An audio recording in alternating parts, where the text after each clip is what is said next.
That Talk TV, we back again. Welcome to Talk That Talk Media, where the vibe is live. DJ and Tika are hype, keeping dreams alive. Welcome to Talk That Talk Media, where the vibe is live. DJ and Tika are hype, keeping dreams alive.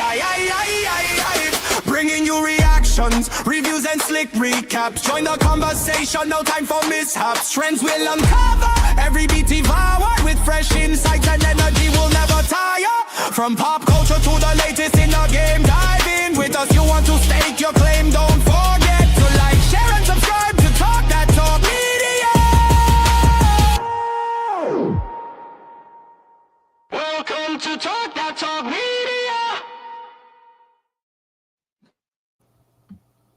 Hey, what's up? What is going on, everybody? What's up, TDT crew / squad? I'm gonna decide which one I want to call y'all because I forgot. But it's your girl Tika. And it's your girl EJ. And tonight, y'all, we are here to discuss All's Fair Season 1, Episode 5. So, EJ, let's just go ahead and get on into it because I know you saw the episode. What were your initial thoughts on this episode? It was crazy. It was actually a pretty good episode. I enjoyed the episode. They had me intrigued. I was like, oh, okay, let me see what's going down. I felt like I already liked Car, but I liked her for all the wrong reasons. But now they're actually trying to give her this like humane side because like Car is one of those people like you can love her or hate her. But if you love her, you probably just love her nonchalantness, her boldness, her just I don't give a damn attitude. Like that's what I enjoy about her. I just like the way she be coming at folks. But in this particular episode, we saw her let her guard down a little bit. And low-key, I was side-eyeing her too over there with Chase. Like, girl, no, stop it. This is not a good look. Right. Absolutely. I'm here with you on that one, EJ. We definitely dove in more her and we got to know a little bit more about her. There's so many things that's going on with her that we just we see the outside of her, we see the side that's super aggressive, the extra of her, but this episode literally broke her down. It showed us who she really is at this moment. And so I was here for it. I ain't gonna even rate it. I was just enjoying the episode as a whole. If y'all enjoyed the episode, drop in the chat. Let us know what you guys thought about the episode. And shout out to Queen, and thank you for tapping in. And shout out to Demetria Richburg. Thank you for coming through. P. Bronson, hey there, hey. Okay, thank y'all for coming on in. And so just like EJ started and we started, we'll go ahead and talk about the one and only Carrington Lane, okay? Because she has some things going on, y'all.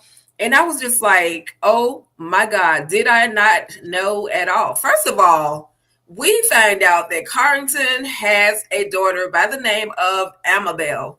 And Amabel is sort of like her mama. She's a big sarcastic. She's, hell, they twinning, if you ask me. She's very intelligent. We know that much. We find that much out. But we also find out that it's her birthday. And the girl ain't got no friends like her mama. Like they're just alike. They have no friends.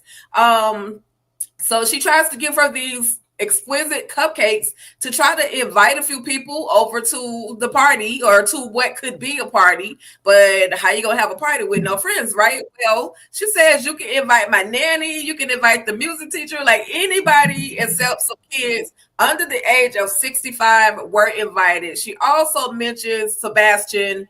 And she asked her mom, well, why don't you and, Sebastian hang out the way that you used to? Like, what is going on? What happened there? And so we're gonna definitely get into a little bit more of Sebastian. But EJ, any thoughts on the fact that, wow, Car actually has a child? Like, who knew? Okay, that part. I was like, did we miss that part? Did they skip that part? Because I had no clue. But I do actually like her daughter. Her daughter is low-key, she low-key cool. You know what I'm saying? Like, it's like she just accepts her mom as she is. And we know that Car has a lot of flaws. But the baby girl ain't got no friends. That was just sad. I was like, dang. But I'm a loner, so and I know it don't feel like that. I feel like I am very much not that person, but I am okay with being by myself. So I don't know. Having friends is overrated sometimes. It's good and it's bad. I guess I could take it either way, but I did like her. I just hope that she's able to handle it. I like the little conversation they was having when they was in the office. That's what I liked. Well, we're definitely going to get to that because we are literally stepping inside the world of Carrington Lane as well as her daughter Amabel.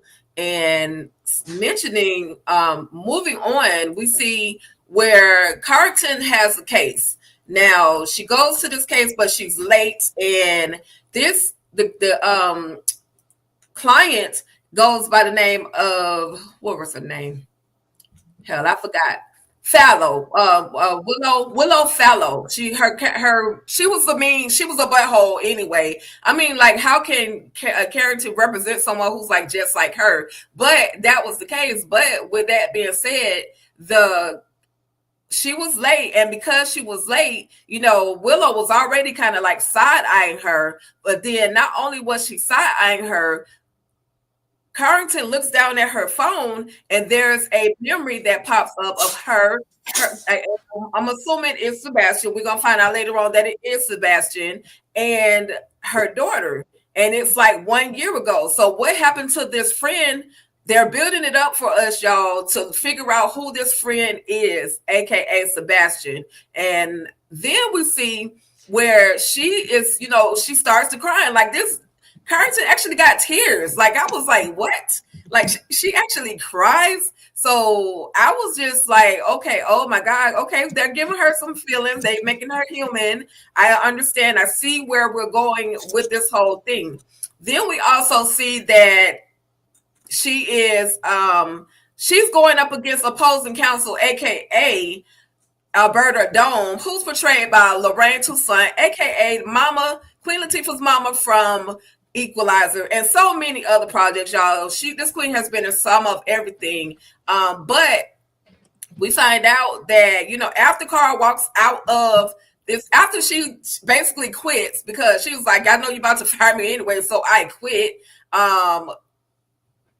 Oh gosh. Alberta goes outside, she talks to her, and she was like, you look like you need a friend, and here's my card, call me, you know what I mean? So are they two queens in the pod? EJ, what were your thoughts on just her having that little breakdown literally in the middle of this whole case situation, and then her meeting afterwards Alberta Dome?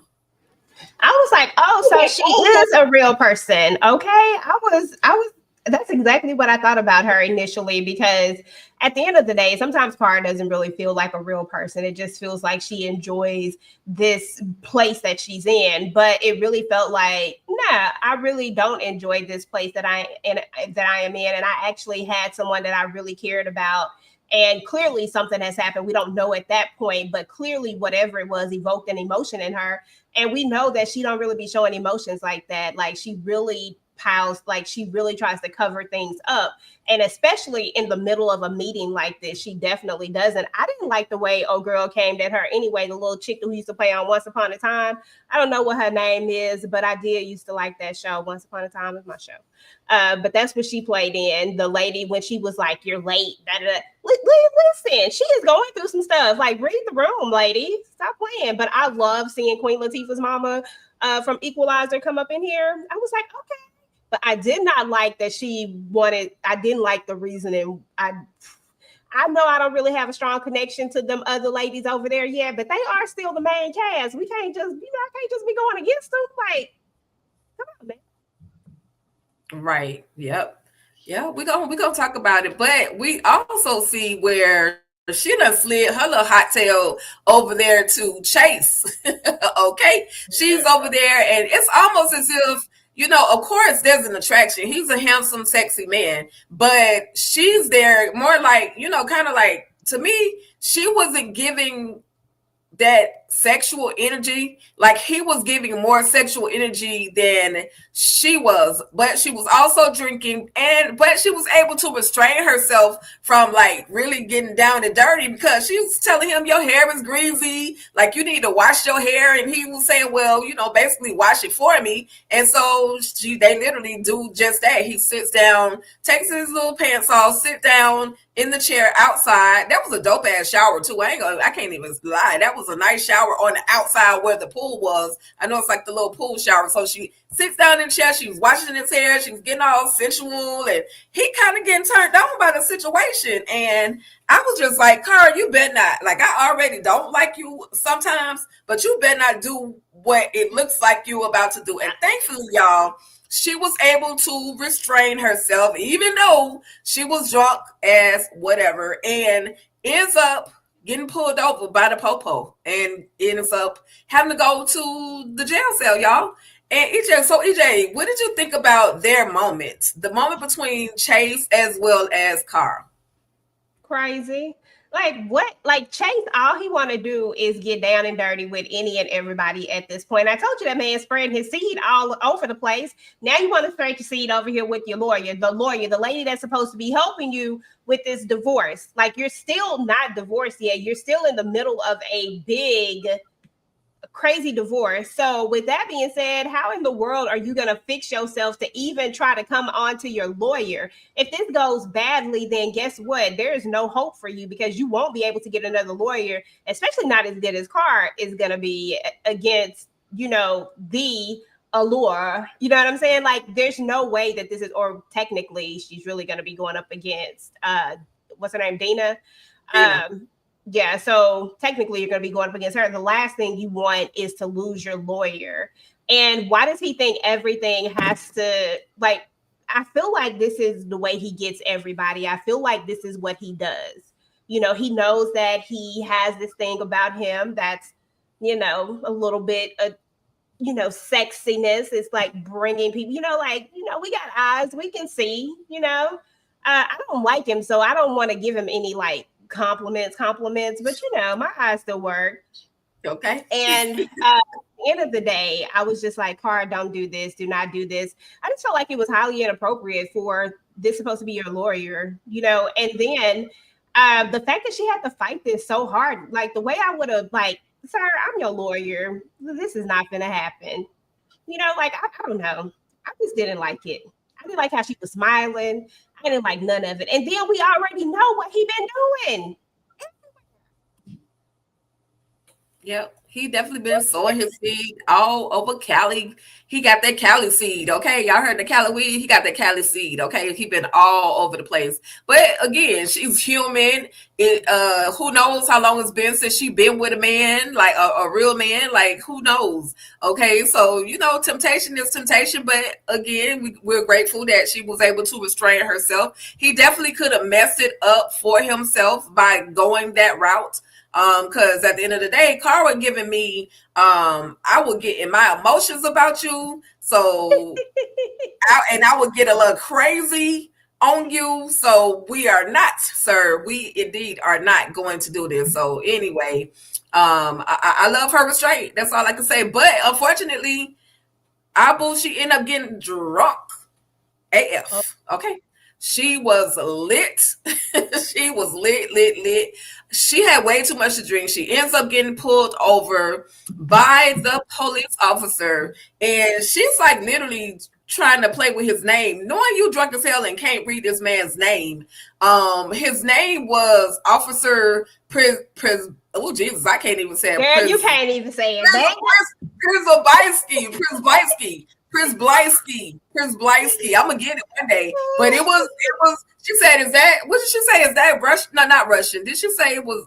I forgot what she said. But she was doing too much. She was drunk enough to where she had to go and go sit in the drunk tank over at the jail. And of course, she did the breathalyzer, all the things. Y'all see, she was drunk walking. And fortunately, Alberta ends up, because she gave her that business card earlier, Alberta Dome ends up coming and freeing her from the jail. And she's asking her, like, why, why are you trying to basically be in my life? And she was like, basically, I see how good you are. I know how capable you are. And you could literally come out on top. And we basically got a common enemy at this point. We basically don't F with the same person, Allura Grant.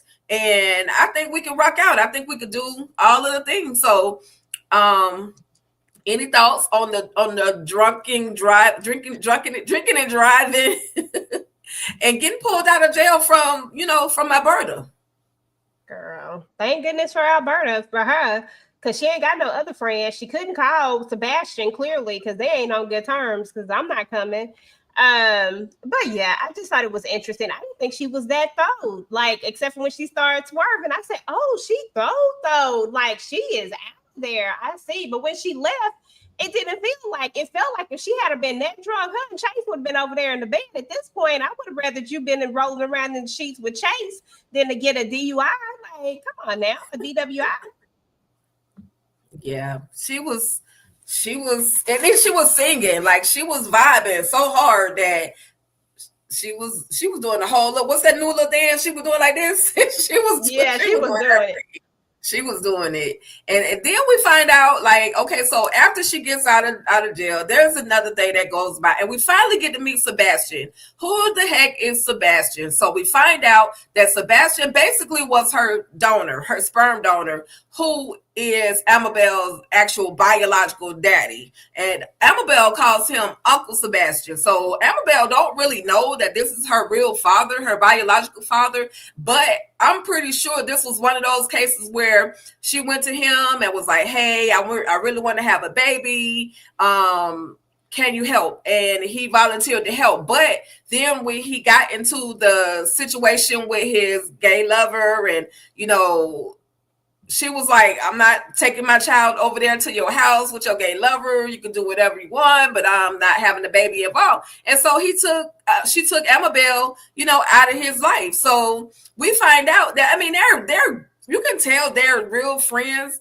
because he was able to tell her about herself and, tell her about herself, tell her who she was and snap her back into reality. But she still had that sarcastic, of who she is, but he still brought her back to reality. EJ, any thoughts on Sebastian, the baby father? Girl, I kept hearing a noise. That's why I'm looking around. I kept hearing something. I was trying to figure out what I was hearing, but I found it. We are not watching it tonight, okay? I'm just saying. Oh my God, that was so weird. But yeah, like, listen, at the end of the day, Car doesn't look like she strikes relationships with people. She doesn't look like she has a significant other, has had time for a significant other, probably didn't even want a significant other. And even if she tried to get one, she probably wouldn't be in the right, she probably wouldn't know how to communicate with that man. She'd been so fixed and focused on trying to get back at Allure and the rest of them that all she see is that. And so I don't think she's ever had time to develop any type of relationships like this, right? I don't think there's been a man in her life. And it seems like Sebastian was the man in her life, like probably like a really, really good friend. And a really good friend that when she decided she wanted to have a child, he was like, okay, I'll be your sperm donor. My only question is, did they do it traditionally or did they go to the fertility clinic? I'm just curious. But I was glad that she apologized. He knows her, clearly. He knows exactly who she is. And I think that makes a great friendship because she doesn't have to be somebody different to be his friend, because he knows that she ain't ish and that she is crazy and that she just is who she is. But at the same time, she doesn't get a pass when it comes to doing things that are disrespectful when you go too far. Because I may know you and I may know who you are, but there is a hard line of where we draw the line at certain things. And I didn't appreciate what you did. And when we found out exactly what it was, like, girl, because he didn't have a backup inhaler, like, are you kidding me right now? It has to be more than this. Like, I don't know if it was more than that. Like, I don't know if there was a jealousy, like, okay, now you're kind of taking my best friend. I don't know. Like, I feel like it just had to be more than that. But if Car is that petty and if that's what it was, girl, please, like, you didn't want no friends then. How I see it. Yeah, and I'll say if she had an actual, like, if I don't remember if they said whether or not baby girl had an actual asthma attack, but at the end of the day, you should have held, Sebastian responsible for the asthma pump, not the new boyfriend, fiance, husband. You know what I mean? But again, like you said, EJ, was probably most likely Cara trying to get her friend back. Like how you take my friend from me? Like he was my friend before he was your friend. And so, that's what that part was given for me. But lastly, we see where, because like they literally gave us almost a good half an hour on Cara. And lastly, we see where she realizes, and that's the thing I like, she notices that her daughter is not happy at that school. She's just kind of tolerating the school. And she says, well, look, I know you get ready to move to another grade.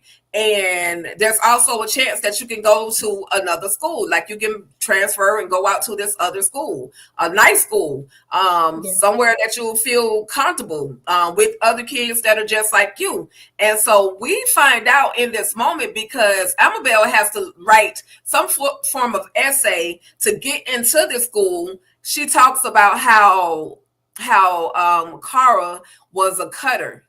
And this is with the glove. This is why she wear the gloves. This is why she wear the long sleeves. Like she was a cutter. So we wouldn't have known that had this conversation not came about, which again for me gave me even though I still be looking at Cara sideways, I kind of like somewhat understand why she's getting to, or I will learn more why she's getting, or she is the way that she is. But just any thoughts on the last little bit of Cara and her discovery, they're revealing to us, some of the challenges that Cara actually faced.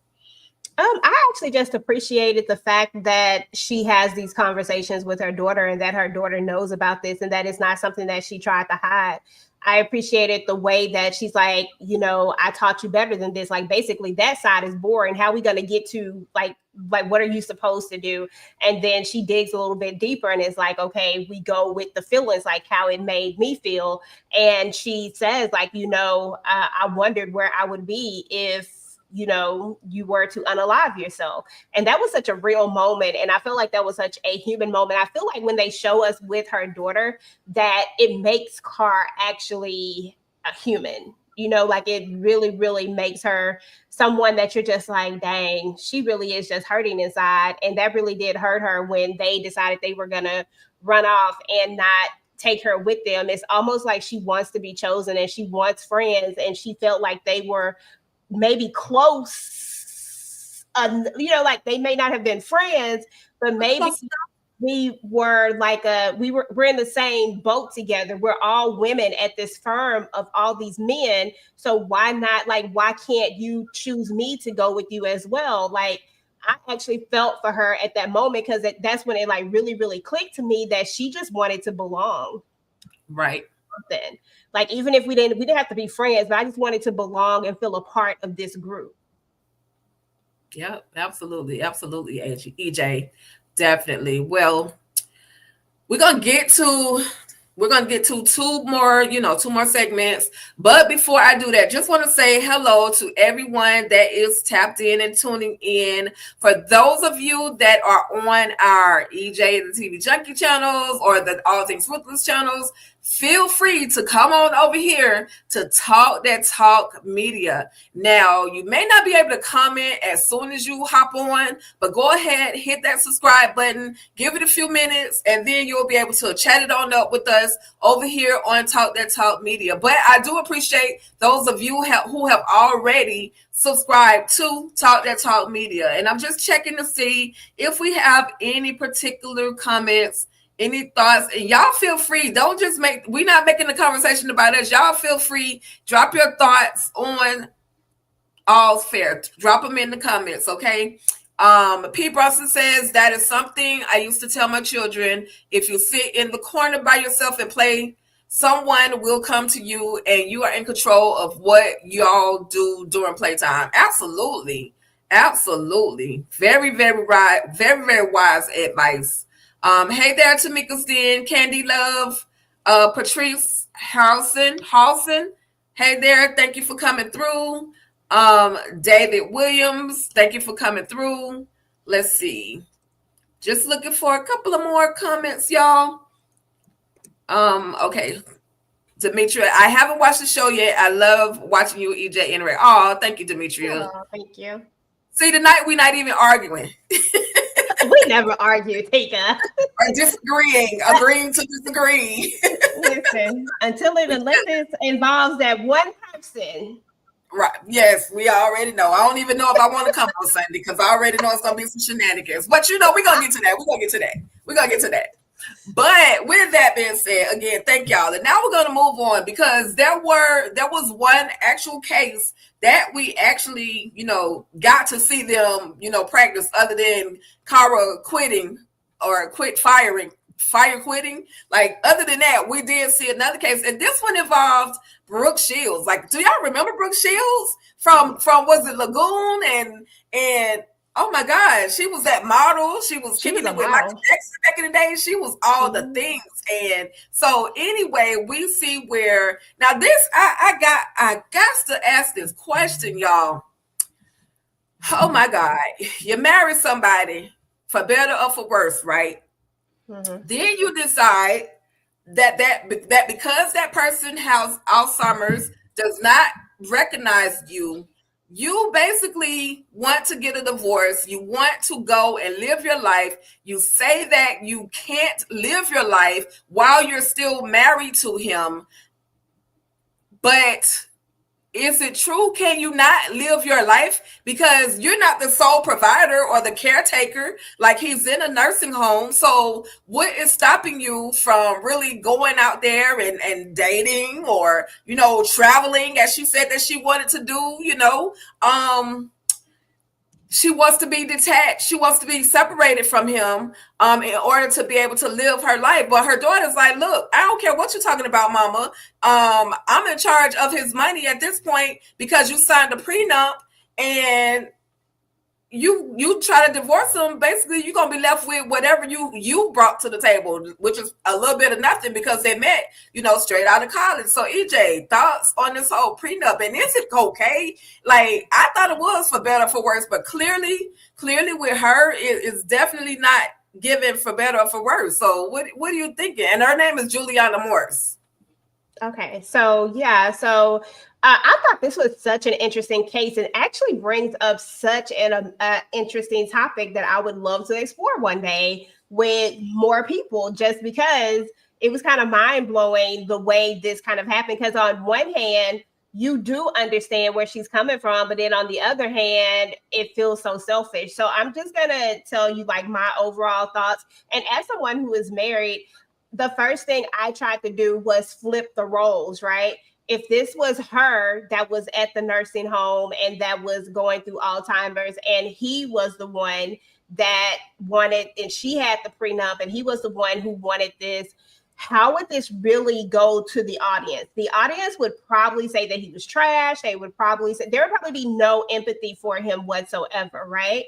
And I feel like it's the same exact thing. I feel like the only reason why we have somewhat empathy for her is because the way they present it. It's presented like I'm a wife of 40 years who gave up their career, their life in order to be this wife and mom. When the truth of the matter is that I feel like that's a choice. I feel like if you truly wanted to use that degree and do something different, like you probably could have, like I feel like those are conversations that people should have when they decide to get married and how things are going to work out. Like when we have children, am I going to be at the house? So I feel like that was a choice.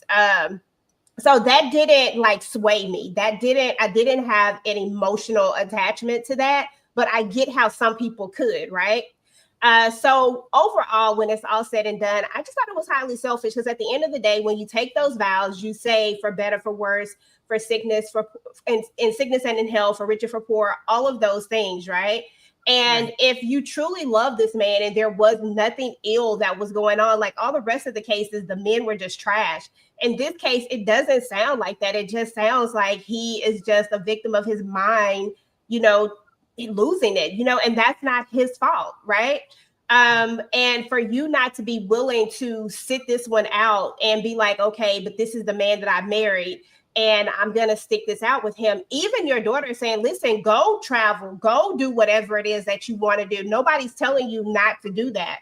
What we're saying is that you're not going to get this divorce because you're not going to get this money that you think you're about to get. It's almost like the audacity for you to say, okay, well, I put in 40 years and now I want to tap out and I just want you to give me my residuals. Like, no, like, why do you think that you deserve residuals when there's no reason for you to, like, you signed this prenup. You should have never signed the prenup if that's the case. Like, right. And I just didn't have any sympathy for it, Tika. I'm sorry. Like, I wanted to try to find I wanted to find that silver line and try to be like, oh, okay, I can see it from this side or this side. And while in my mind, yes, I can, I just wasn't rocking with it. I just thought it was a horrible decision, a horrible choice. And I thought it was so selfish because the next step is that I'm going to go jump in bed with somebody else. I'm going to go jump and be with somebody with another man. And if he did this, I'm telling you, it just wouldn't play out well. If he did this, it wouldn't even be a thought process. If he did this, he would be the most horrible person in the world. And I don't know. I agree with her daughter. Like, no, this is your punishment. You want to go, then go without nothing. Go with what you came with. Okay, nobody's stopping you from leaving, but yet you're still here trying to get this money. Girl, that just irritated. This case irritated me so much because it was just sad. Yeah, it was definitely sad. And then I also kind of put myself, like you said, reverse the role. What if it were a man doing it to the woman? I put myself in the shoes of that man who has that Alzheimer's, who does not really know what's going on, who does not know. Clearly, if they were together for 40 years, she was his heart. You know what I mean? He truly, clearly loved her, regardless of whatever ups and downs they may have had. Clearly, you know, because he only had Alzheimer's for 6 years. So, you know, to me, that was like the ultimate betrayal of her. Why would you do this to him? And Dina was sitting over there saying, well, she shouldn't have never signed the prenup and it should have been for better or worse. You know what I mean? Like this marriage is for better or worse. This is the worst right now for you. And, you know, she was not trying to hear it. Juliana was not hearing it. So yeah, Juliana, I'm sorry, but this was like the worst case, the best case, but the worst case, because it's a real life scenario out there. And I'm pretty sure somebody in real time is thinking about leaving their spouse because they have some type of illness, something that, you know, that they can't come back from. Their mind is probably gone or racking with Alzheimer's. And, you know, I'm pretty sure somebody is out there trying to walk away from a marriage that was beautiful once upon a time. So yeah, this was a great one. But the reason I got it titled up here, the prenup, is because Liberty was also contemplating getting she didn't want a prenup. She was like, oh, me and Reggie don't need a prenup. Well, Reggie said, oh, let's pull up. Let's have dinner at my vegan specialized restaurant this week. And he pulls out a prenup after she just got through big stepping and saying, I'm not signing a prenup. Oh, we don't need a prenup. We love each other. And he was like, no, because at the end of the day, if something happens to my company, I don't want all that debt to fall on you, you know, and some of the things that he was saying, you know, it made sense because he has his own. He's a doctor. You know, he's partnering in this whole restaurant situation. I'm sure he has other investments. So it's not as if he needs her money. I think he really, truly loves her, especially after that last episode where we saw him, you know, he was so hurt by her just walking out and not, you know, accepting his hand in marriage. You know what I mean? So, EJ, any thoughts on the prenup as well as the conversation between Reggie as well as Liberty? Yeah, you know, I'm not against prenups at all. Like, I feel like it's okay to have prenups. It's just okay to negotiate those prenups because you never know where you're going to be at a certain time. My problem with some of these prenups are that people who come into a marriage with a lot of things tend to make that prenup very one-sided. And there's usually always some powerful man that says, if you cheat on me, you can't have anything, while they're essentially cheating on you the whole time. I mean, I'm not saying that's the way it always is. I'm just saying like that's the way it always plays out in a lot of these things, right? So I just want to make it clear that I'm okay with the whole idea of a prenup. And I would have thought that Liberty, being this lawyer, this divorce attorney, and seeing all of these things, also would be okay with the prenup and would understand the value of the prenup, and that it really has nothing to do with do I love you or not, or do I think this is going to end or not. It's really just a protection. But what needs to happen is that it needs to protect us both. Like it needs to give us both a solid foundation of, if something should happen, if we get to this point where we no longer are going to be married, because divorce is a very real thing, then how do we separate our assets to make it fair for each of us who love each other right now, very much so. Like we're at the, like if we're about to get married, that means that we're at the height of that relationship, right? That point where we just are feeling each other and we ready to spend the rest of our lives with each other. We ain't at that stage when we hate each other yet, right? So while we're here, why not make it just balanced? Why not make it balanced, or make it to the point where it works for both of us? It doesn't have to always be such a negative thing.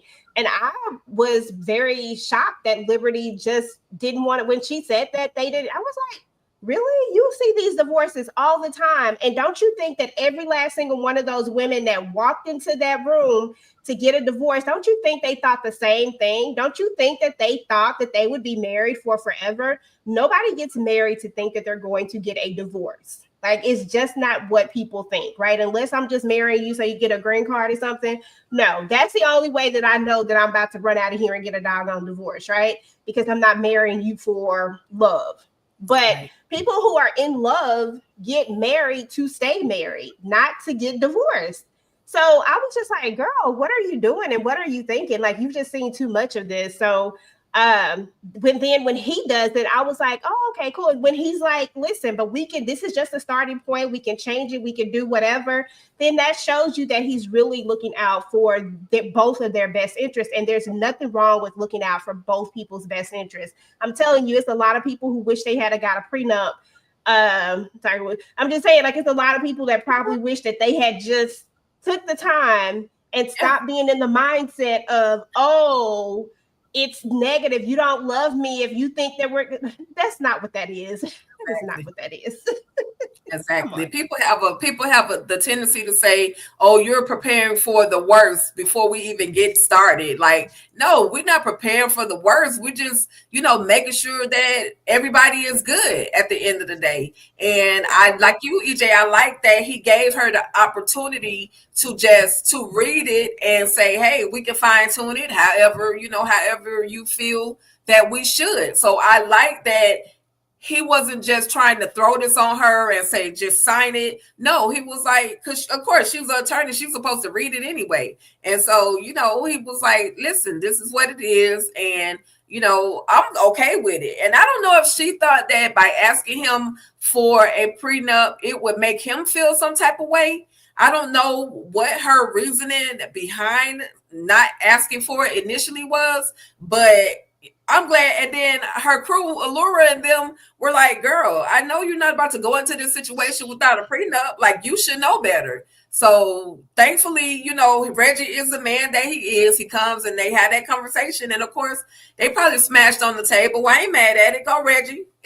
But yeah, I love their relationship so far. So far, it's a lot of give and take, a lot of compromising within the relationship, and both of them are okay with it. They seem super happy. So I think this was like the somewhat only healthy relationship in here, other than Dina and Ed.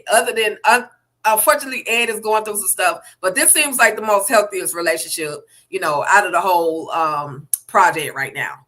But finally, y'all, we get to this chick. Milan, I am not your friend, honey.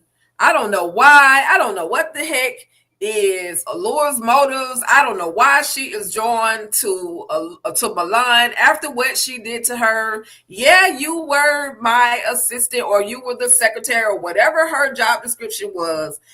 You were placed in that position to work for us, not to work my man. But Allure, I think Allure, do you think Allure has something else up her sleeves, EJ? Because why is she so okay with all of this? Like, and then she goes to tell her, you need to let him know that you're pregnant, and you have to basically telling her stand on business like it's your baby. And I was just like, I'm not understanding. Maybe I'm missing something with Allure, but it's given she has something else up her sleeves, and that's all I'll say about that. But what do you think, EJ? No, I agree. I feel like there's an ulterior motive. I just haven't quite figured out her angle for it just yet. But I do feel like there's an ulterior motive. At first, I felt like, oh, okay, we gonna fatten you up, we gonna have this baby, and then I'm taking this baby because this is my baby. You know, like in like I deserve this baby. Like I feel like she was gonna somehow try to take the girl baby, but then it started to feel like no, like there's something else with it, but I don't know what it is, you know. And then this fool up here acting like he's so happy. You see what I'm saying? He just don't mind swinging that thing all around town. Now I'm so happy to have a baby. Sir, you about to get a big surprise if Allure, these babies. If they come through, he gonna have 3 kids, and only one, and none of them gonna be his. But do you think also though, EJ, with Allure doing all that, she got big fast. So time is moving in this series. Like time is literally moving, because the last time we saw her, she was out there jumping. I'm talking about Milan. She was out there jumping rope and fit, flat stomach, and now she's showing. So anyway, I wonder if Milan is gonna flip the script on Allure. Allure has her own motives, or her own, her own motives. And I'm thinking Milan, she might flip the script and get back with that man. I don't know. What do y'all think in the comments? If y'all seen the show, let us know in the comments. Do y'all think that Milan is gonna end up back with Chase? Or is she gonna stand on business and this is just gonna be my child and I'm raising it by myself, So this is crazy. This was crazy. Okay. So we don't know, but we're gonna find out. We're gonna find out what the motives and intentions and everything else are. And so when the police came, when the detective came, when she pulled up, I was like, I know she ain't coming up there on her about those eggs or those embryos that she done stole. They gonna take them back. She can't take them back, but she can investigate. Detective Connie Morrow, portrayed by Tamra Taylor, who was in Bones, Snowfall, Agent of the Shield. She's been in some of everything, even some of Tyler Perry stuff. But she's the detective, Connie Morrow. And she on the case, but she's there for the unalivement of Walton, the dude that roofied Emerald's drink. And she looking like she got some real good evidence. I'm like, oh shoot, because she sits down and she talks to Allure, and she says, I got the phone records that show that your phone number pinged off over in this area. And Allure says, I got an explanation for it all. I was at my baby daddy, I was at my ex-husband's baby mama's house. Like she literally, she said, hey, this is where I was. So any thoughts, EJ, and why they looking at everybody? They literally are checking out these women for the case of the unalivement of the roofie guy, Mr. Walton.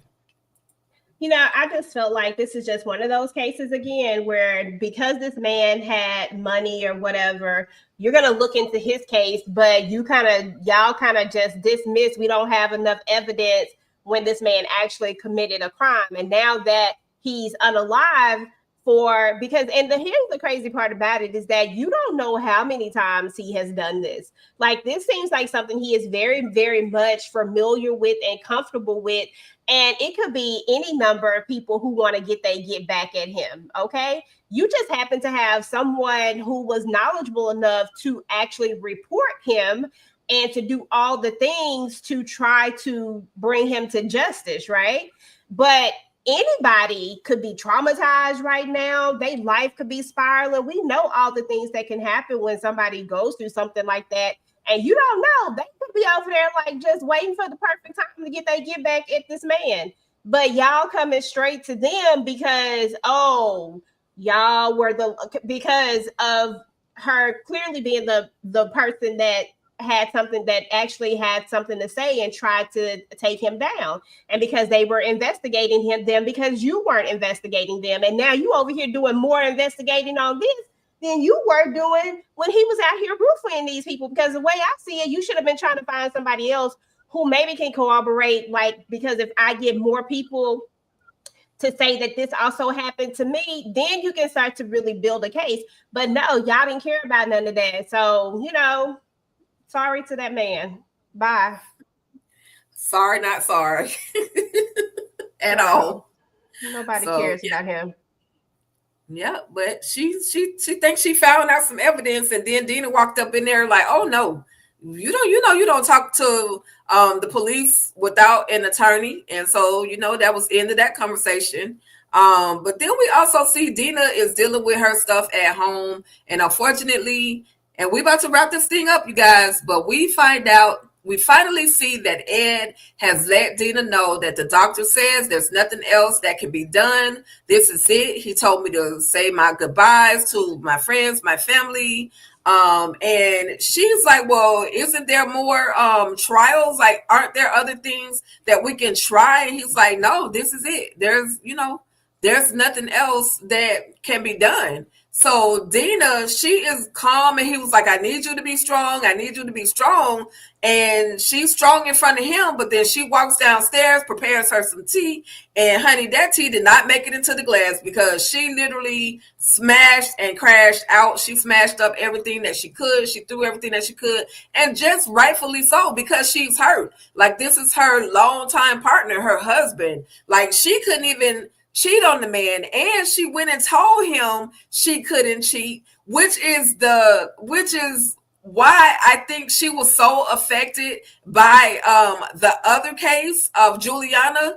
I think this is why, because she's like, I'm here and I'm taking care of my husband. It's for better or worse. He's going through all of this stuff, and this selfish woman is over here not really caring or just trying to walk away from her long life partner. So any thoughts? And I absolutely felt so bad for Dina. She broke down. She's always been the strong one, but this was one of those moments she had to break it down. She broke all the way down. Yeah. This was sad. It was really sad. And I think that case did affect her. You could see it all in her face because at the end of the day, a lot of people, and I'm not saying all people, but a lot of people take their marriage vows very, very seriously. And in sickness and in health really does mean something to them. And if a partner gets sick, you want to be there for them and you want to be there through it all. And regardless of what the diagnosis is, regardless of the knowing that it's probably coming to an end, you never want to feel like it's coming to an end. Like, you never want to have to let go of that person or have to say goodbye to that person or even want to give up hope that you'll have to live life without that person. Like, I could never imagine waking up not having my person with me. You know what I'm saying? Like, I could never imagine that. So I can imagine for her that that's exactly what it is. Like, I don't have a choice but to face this now. I don't have a choice but to have to think about letting go. Like, and that has to be hard and hurtful, especially when the person has decided that they are also ready to just accept it. And that's okay. Like, nobody's saying that that's wrong, but because sometimes you have to come to that acceptance part of it, right? And she knew that he had accepted it. Like, that's the way I read it. Like, you could tell that he had finally accepted it, which is why he's telling her and why he's talking to her and letting her know, because now he really is trying to get his affairs in order and he wants her to be strong. And he knows his wife. And then she has her breakdown, but she can't have that breakdown in front of him because he just asked her to be strong. Now, granted, I don't know about throwing all that glass around Tika. She ain't got no shoes on. She is breaking stuff. Do she have a maid? Because or maybe they don't say maid anymore. Do she have a cleaning lady or cleaning person? Because who's gonna clean all that stuff up? Right. Yeah. Whoever the cleaning person is, they gonna be like, what the heck is going on up in here?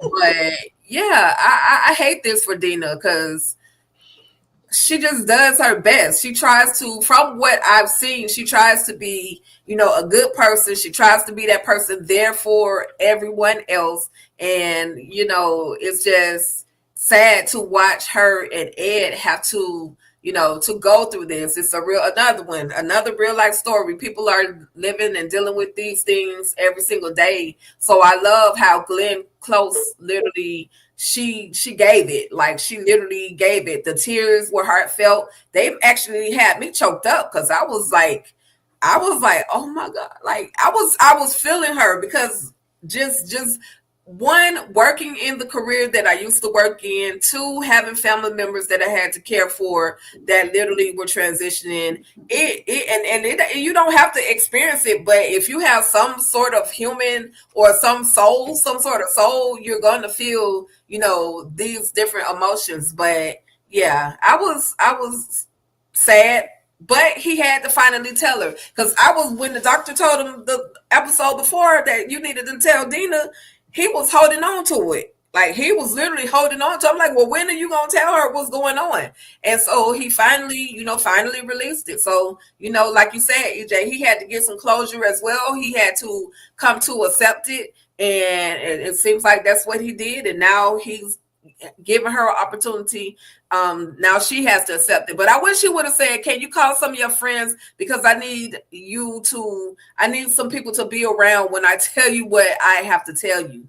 But, it is what it is. He did it how he did it. And, I'm just hoping this doesn't affect her. This kind of selfish of me, but I hope this doesn't affect her later on when it comes to working on the Laurel's case. And, hopefully, I just hope it doesn't affect her in general, but especially when it comes to, handling the Laurel's money. Like, don't crash out too hard.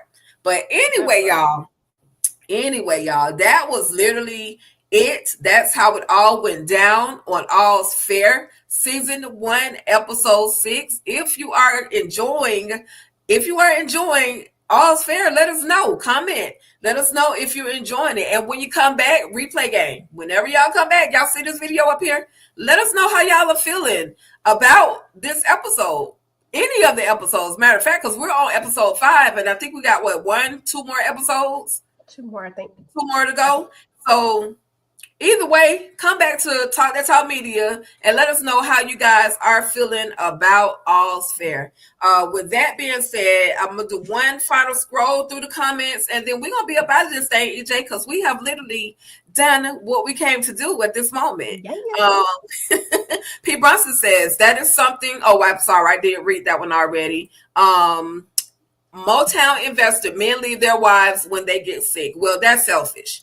That's just my comment. That's my thought, my opinion. Sliding through, hit the like button, and I need to catch up on the show. Absolutely, Sugar Brown set 37. Definitely slide through. Keep coming back. We have other content that you guys should enjoy as well. But yeah, definitely catch up on the show. Let us know how you feel about it once you actually check it out. Demetri Richburg hasn't watched the show yet. Oh, I read that one. I'm sorry. Let me get all these extra stars down at the bottom. Candy said, was this a lavender thing? What she mean by that? Did you know something lavender, EJ? Okay. Candy will tell us later, I guess. Yes, she gonna have to. Yeah, because I don't know what that means, but it's all good. But that was pretty much it for the comments. That was pretty much it. Again, y'all, we thank you guys for coming through, hanging out with us, kicking it right here at Talk That Talk Media. EJ, you have any final thoughts, any expectations of the next episode, and anything else you want to talk about? Whatever you want to let everybody know about on your channels and all that things. Yeah, I have no expectations for the next episode. Like, I literally I didn't expect to get this whole car thing, so I literally know what's gonna happen. I don't know where we're going. Or I guess I could say that I do want to just go ahead and get Allure's thing together. Like, let's just go ahead and get rid of Chase because I'm super over him. And I would maybe like to know what Allure's end game is with Milan. I would actually like to see a little more of Milan, and that's just me wanting to see Tiana Taylor. I don't really care for the character that much, but love Tiana, love TT. Right. You know what I'm saying? Right. Love her. Right. So I would be okay with seeing more of her. I really expected her to be something different in this. And so it just really saddened me that this is what, I didn't expect this. But anywho, but other than that, yeah, I'm enjoying watching it so far. I thought this was probably one of the better episodes. Actually, I thought it was a really good episode. Yeah. And then, and as far as as far as my channel is concerned, just family business. Y'all already know we got to go live tonight to talk about the family business, talk about this latest episode. So please make sure that you come through and hang out with me to talk family business. That's it. Yeah, I will not be there for the family business live because I just already know it's gonna be a whole bunch of slander. It's but not. y'all make sure y'all head over to EJ TV Junkie and check. No, I'm just playing. Y'all check out family business. Check out with family business. It was really a dope episode. I can't even lie. I was like, damn, Donna. Thank you, Tika. Like, did you really? But anyway, yeah, definitely though. But for real, no expectations, just like you, EJ, because you just don't know what's going to happen next. Like they give you what they're basically going to give you, and then you have to it's kind of like left to your imagination of what could possibly happen next. There's so many different scenarios that could actually happen, and I'm just here for all of it. I'm definitely here for all of it. And on All Things Ruthless, the secondary channel, I am talking the Oval, all things the Oval. I have a couple more short videos that I'm going to drop for the Oval. I'll be joining the ladies on Sunday for the live discussion of family business. That's if they allow me in. They might just block me because I have a few choice words to say. We'll just see. But just in case. But with that being said, I'm gonna get up out of here because I know EJ has to go and start her next live. And we up out of here, y'all. TDT Talk That Talk Media. We thank y'all so much for coming through. Y'all have an amazing night. Peace. Talk that. Talk that. Talk that. Talk that.